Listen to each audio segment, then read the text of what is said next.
दोस्तों आज हम जीटीएल इंफ्रास्ट्रक्चर लिमिटेड कंपनी के बारे में बात करने वाले हैं क्योंकि इस कंपनी से अपडेट निकल कर आ रही है जिसके बाद इस कंपनी में हमें दोबारा से तेज़ी देखने को मिल सकती है।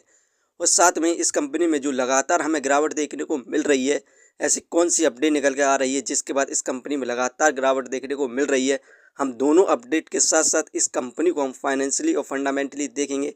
इस समय हम कंपनी में बाय सेल होल्ड क्या कर सकते हैं और कंपनी का नेक्स्ट टारगेट प्राइस क्या हो सकता है। तो आइए वीडियो को स्टार्ट करते हैं। दोस्तों जीटीएल इंफ्रास्ट्रक्चर इंडिया की पहली इंडिपेंडेंट टावर टेलीकॉम कंपनी है। ये कंपनी 2G, 3G, 4G और 5G यहाँ पर टेलीकॉम टावर को ऑपरेट करती है इंडिया और इंडिया के बाहर। दोस्तों जीटीएल इंफ्रास्ट्रक्चर लिमिटेड कंपनी का शेयर प्राइस अभी ₹1.02 चल रहा है। आज के दिन इस कंपनी में हमें 0.97% के रिटर्न्स देखने को मिल रहे हैं जो कि नेगेटिव रिटर्न्स हैं। वहीं पर एक महीने में इस कंपनी में हमें ज़बरदस्त गिरावट देखने को मिल रही है। एक महीने के अंदर इस कंपनी का शेयर प्राइस 17.07% टूट चुका है। एक महीने में पहले इस कंपनी का शेयर प्राइस ₹1.23 था जो कि अब ₹1.02 पर आ चुका है। यहाँ पर एक महीने से भारत की मार्केट और शेयर में जो गिरावट हो रही है उसकी वजह को देखें तो यहाँ पर यूएस और भारत के बीच में जो डील होनी थी, अभी दोनों के बीच में बातचीत बंद है और यूएस ने यहाँ पर भारत से कहा है कि वो रूस से क्रूड ऑयल ना खरीदे। उसके बावजूद भी यहाँ पर लगातार भारत रूस से क्रूड ऑयल खरीद रहा है, जिसके बाद डोनाल्ड ट्रंप ने यहाँ पर भारत को धमकी दी है यदि वो रूस से क्रूड ऑयल खरीदता है तो वो भारत के गुड्स पर 500% का टैरिफ लगाएगा। इसी कारण हमें इस कंपनी में ज़बरदस्त गिरावट देखने को मिल रही है और भारत की मार्केट में भी ज़बरदस्त गिरावट देखने को मिल रही है। लेकिन इस समय यहाँ पर भारत ने यूएस के ऊपर 30% का टैरिफ लगा दिया है। इस कंपनी से जितनी भी अपडेट निकल कर आ रही हैं उन सभी को हम देखें तो यहाँ पर GTL infra completed one time settlement with Canara bank, all dues settle. Canara bank issue no dues certificate, legal case to be withdrawal. यहाँ पर जीटीएल इंफ्रास्ट्रक्चर ने एक ही बार में अपने सारा कनाडा बैंक का कर्ज को चुका दिया है, जिसके बाद कनाडा बैंक ने जितने भी इस कंपनी पर आरोप लगाए थे, केस लगाए हुए थे, उन्हें वापस ले लिया है।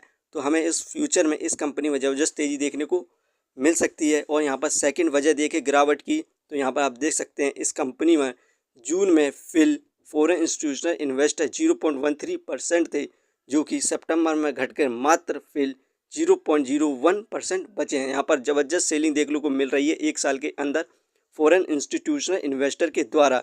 यही दो कारण है कि हमें इस कंपनी में एक साल से ज़बरदस्त गिरावट देखने को मिल रही है। इस कंपनी का जो Q2 रिजल्ट आया था उसकी परफॉर्मेंस देखें तो यहाँ पर इस कंपनी को नेट सेल 356.46 करोड़ हुई थी। इंक्रीमेंट देखने को मिला था 5.98% का, जबकि पिछले साल इस कंपनी की नेट सेल 336.38 करोड़ थी। यहाँ पर ज़बरदस्त हमें इंक्रीमेंट देखने को मिला सेल में।